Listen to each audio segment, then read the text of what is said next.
There's something strange about waking up and feeling that nothing you do has the same taste as before. It's not that life has gotten worse exactly. It's not that something has broken in a visible way. It's that it stopped fitting.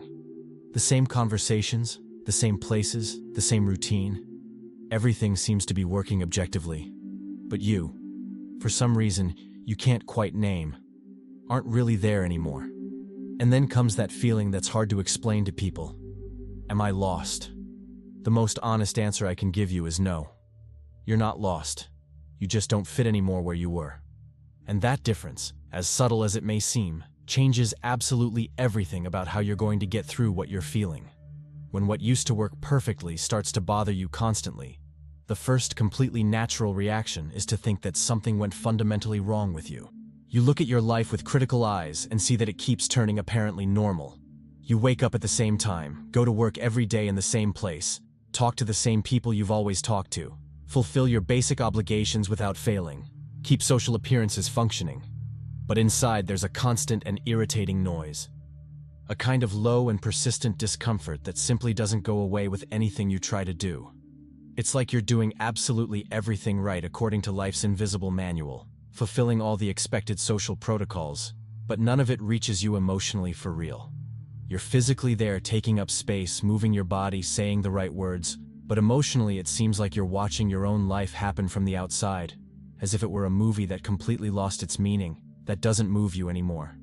I know it's extremely difficult to hear this without feeling even worse, especially because we grow up automatically thinking that emotional discomfort always means personal error.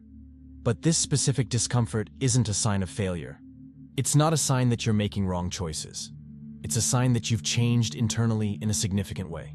And when you change deeply inside but keep insisting on living within the same old external structures, life inevitably starts to squeeze like small clothes.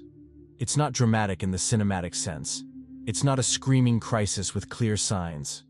It's just a silent and heavy tiredness that doesn't disappear with physical rest.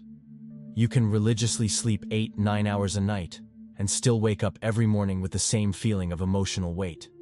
Because what genuinely tires you isn't the body. It's continuing to forcefully inhabit a specific way of living that no longer recognizes you as who you really are now. How many times have you sat in a conversation that used to be natural and now seems forced? How many times did you fake interest in topics that used to excite you? How many times did you leave a social gathering exhausted, not because the people were bad, but because you simply couldn't be there truthfully anymore? This doesn't mean you're being fake. It means you grew out of that space.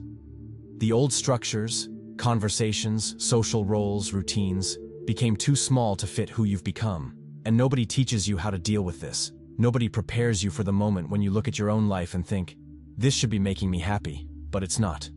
The hardest and most necessary truth is that nobody really prepares you for this unsettling feeling. We grow up entirely absorbing the cultural belief that being lost is always serious personal failure. That constant and unwavering clarity is the main sign of true emotional success.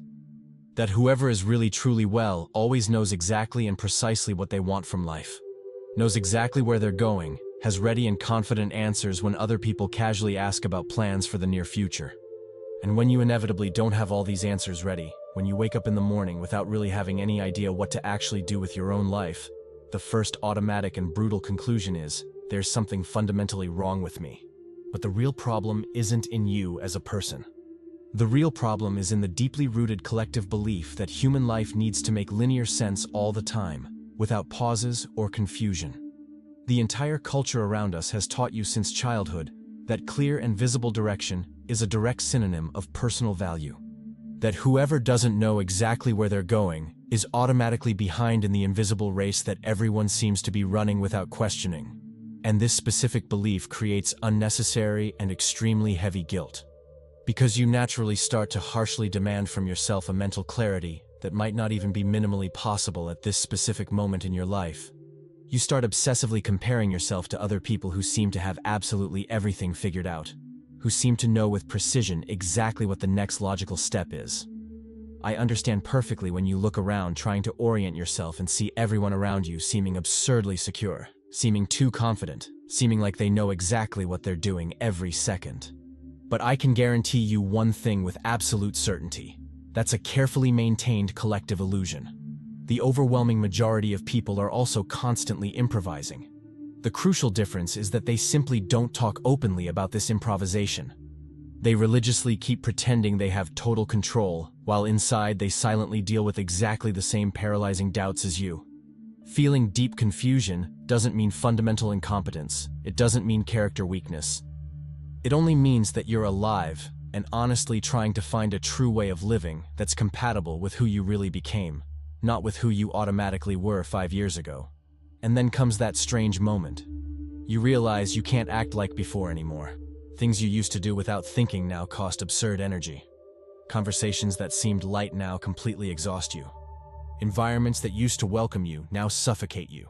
And the most confusing part is that you can't explain why. Because objectively, nothing changed. The people remain the same. The places remain the same. The situations remain the same. But you don't remain. It's like wearing clothes that fit your whole life and suddenly they're tight. You didn't gain weight. The clothes didn't shrink. What happened is that you grew internally, and they stayed the same size. This isn't identity confusion. It's silent internal growth. It's transformation that happens in the deep layers before reaching the visible surface. You still don't know who you are now, but you already know clearly who you're not anymore. And that difference, that empty space between what you were and what you're becoming, is where all the discomfort lives. Nobody tells you this in clear words, but emotional discomfort always inevitably appears before mental clarity. Always. Without any exception. The human mind naturally wants complete and immediate answers. It wants to know with exact precision what the next logical step is, what the detailed plan is, what strategy to follow, what the definitive solution is. But real and concrete life doesn't work even remotely in that perfect linear order we so desire. First, always comes the unsettling and scary emptiness. First comes the acute feeling of not genuinely belonging to any known place. First comes the complete and total disorientation. That specific feeling of being lost right in the middle of your own life. And only after, sometimes well after, months or even years after, does the new reorganized and integrated meaning finally come. Never ever does it happen the opposite of this natural sequence. You simply don't discover who you really are before completely stopping being who you used to be. And this intermediate passage isn't comfortable at all. It's not illuminated like all the self-help books promise. It's genuinely confusing, it's slow, it's full of heavy silences and uncertainties that nobody can solve for you. It's completely valid for you to feel exactly what you're feeling now. What's not valid, what's not fair to yourself, is to harshly blame yourself for feeling. Because you didn't consciously choose to enter this transition. It chose you. It came to you because you grew emotionally. Because your internal references changed organically. Because the way you saw the world and saw yourself is no longer the same. And now you're stuck in that especially uncomfortable phase of trying to translate into words and actions who you've become, while still living inside a life that perfectly reflects who you used to be. There's a subtle but absolutely fundamental difference between being genuinely truly lost and being actively in conscious transition. Being lost in the real sense of the word is having absolutely no idea who you are. It's looking in the mirror and not recognizing absolutely anything of the reflected image. Transition, on the other hand, is knowing with absolute certainty who you definitely aren't anymore, even without yet completely knowing who you're becoming. It seems like a small difference when you read it like that, but in lived practice, this completely changes the entire emotional experience. Because when you're genuinely lost, you desperately seek answers outside yourself. You ask others what you should do, who you should be, what path you should follow. But when you're consciously in transition, you understand that you're digesting something deeply internal. You're processing changes that nobody from outside can see. You're letting an old and known version of yourself die. And this hurts in a way that's genuinely difficult to explain to whoever has never been through this. It hurts because we naturally attach ourselves to what's familiar, even when familiar completely stopped being good a long time ago. We sincerely prefer the known and predictable pain than facing completely unknown territory, even if this unknown is actually a form of real freedom. This is exactly why so many people get emotionally stuck for the rest of their lives. Not because these people technically can't leave, but because they have genuine fear of having absolutely nowhere to go after they leave. But the secret nobody tells is surprisingly simple. You don't need to know exactly where you're going. You just need to know, with brutal honesty, that the place where you are now no longer works for who you've become. And believe me, that alone is already an extremely powerful beginning. The practical problem is that the external world doesn't keep up with who you've become internally.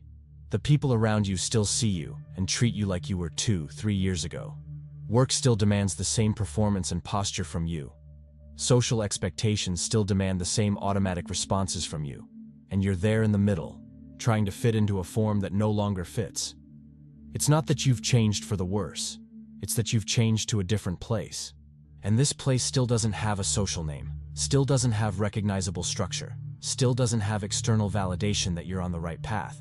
So you naturally feel displaced in all the environments you frequent. You feel you should be producing more, doing more, being more. You feel you should have everything clearer. You feel you should be more ready. But ready for what, exactly? Ready according to which criteria? I'm not saying this to make you anxious, but to wake you up to a liberating truth. You're not behind in relation to anyone. You're in the right time of a process that can't be accelerated. And as long as you don't accept this basic truth, you'll keep blaming yourself for something that's not under your control. And then the impulse irresistibly arises almost automatically. The urgent impulse to force complete answers before natural time. To obsessively read 15 more different self-knowledge books. To anxiously seek more advice from people who barely truly know you. To desperately try to solve your entire life all at once, as if that were remotely possible. But the inconvenient truth is that trying to solve absolutely everything too quickly only significantly intensifies the original bad feeling.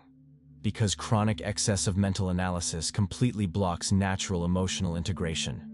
You get so obsessively busy trying to rationally understand every detail that you end up completely forgetting to just honestly feel what needs to be felt. You forget to be genuinely present with what's happening now. You forget that some fundamental things in life only make complete sense long after they've happened. Have you honestly noticed this specific pattern operating inside you? This automatic movement of wanting to obsessively control exactly what isn't even remotely ready to be controlled? Of wanting to prematurely name what's still organically forming inside you? Yeah, that doesn't help you at all. It only keeps you indefinitely stuck in an infinite mental loop that progressively distances you more and more from who you really are now, in this exact present moment. Silence isn't social isolation. Silence is necessary internal reorganization. When old deep psychological structures start to fall and crumble inside you, you urgently need empty space. You need real time without constant external noise, without productivity demands, without forced social performance. You need a place, even if it's only inside your own head, where nothing needs to make logical sense yet. And this deeply scares, because we were all culturally trained for constant and measurable productivity, for visible movement, to always be visibly going to some concrete place that can be explained to others. But there are specific phases of life when stopping completely is the only truly wise thing to do. Stopping isn't giving up. Stopping is consciously allowing. It's giving real space and enough time for the internal world to completely reorganize before you try to reorganize the external world. It's understanding clearly that you're not a defective machine that broke. You're a complex human being in deep transformation. And true transformation always asks for pause, always asks for breath, always asks that you slow down before speeding up again. Not every phase of life needs a detailed strategic plan. I know perfectly well that this goes frontally against absolutely everything you've been taught since childhood, but it's the naked truth. There are specific moments when life isn't asking for rational strategy. It's asking only for simple presence. It's asking that you simply be where you are, feeling what you're feeling, without immediately trying to fix, solve, or optimize each uncomfortable sensation. That you honestly observe the discomfort without automatically transforming it into a problem that needs urgent solution. Because not every emotional discomfort is necessarily a problem that needs to be solved. Sometimes, most times actually, discomfort is just life showing you directly that you're growing beyond your old structures. And real growth was never comfortable at any moment in human history. It was never linear like motivational charts suggest. It was never clear and obvious while it's actively happening. It only makes complete sense when you can look back with enough temporal distance. And while all this happens internally, you carry a very specific anguish. The anguish of not fitting anywhere known anymore, and not yet knowing where you'll fit. You look around trying to locate yourself and don't recognize yourself in absolutely any place. You try to talk normally, but the words don't come out like they used to. You try to connect with someone, but something fundamental always seems to be out of place. And this hurts in a very real way. It hurts because you naturally want to belong somewhere. You want to feel at home in some space, whether physical or emotional. But the hardest and most necessary truth is this. You won't feel at home while trying to go back to the old version of you. The home changed addresses. You changed internally. And continuing to try to force a fit that no longer exists will only hurt you more and more. Growing truly hurts because it necessarily dismantles internal structures that previously seemed solid. It's not just visible external change of job or relationship. It's deep reorganization of fundamental beliefs. It's actively questioning convictions you've carried without questioning your whole life. It's gradually letting go of behavioral patterns that gave you an illusory sense of security. It's accepting the difficult truth that some important relationships simply won't be able to accompany you in this new version of who you're becoming. And this isn't punishment. It's not a sign of failure. It's simply an inevitable part of the process of real maturation. You weren't made to remain exactly the same forever. You were made to constantly evolve. And every true evolution always charges an emotional price. The specific price is the pain of letting go of who you were to give space to who you're becoming. Practically nobody talks openly about this pain. Nobody socially validates this type of suffering as legitimate. So you naturally think you're completely alone in this experience. But you're not alone at all. You're just honestly going through something that most prefer to avoid their whole lives because it's too uncomfortable to face head-on. There are very specific moments when stopping completely is infinitely wiser than continuing to blindly advance, because insisting on constant movement can be just disguised escape. You might be obsessively moving just to not have to really feel what needs to be felt, just to not directly face the emptiness that's opening up, just to maintain the fragile illusion of control over something that's out of your rational control. But consciously stopping is also a genuinely active way of going through difficult phases. Stopping is courageously choosing not to run from what hurts. It's choosing to be brutally present with the real discomfort. It's choosing to trust, even without any clarity about the future, that you're on the right path just by being honest with yourself. And this requires a silent courage that's infinitely greater than the courage to keep pretending everything's fine. You don't need to completely redefine yourself right now. I know very well that external pressure exists and is real. The constant pressure for clear labels, for final decisions, for ready and presentable identities. But genuinely allowing yourself to be undefined for a while is a fundamental part of true maturation. It's part of growing in a real way, not just performative. You don't need to know who you are completely to be worth it. You don't need to have all existential answers ready to deserve to keep existing. You can honestly be in transit between versions of yourself. You can be in deep doubt about directions. You can be completely without defined form for now, and still be exactly in the right place of your unique process. Still be genuinely evolving.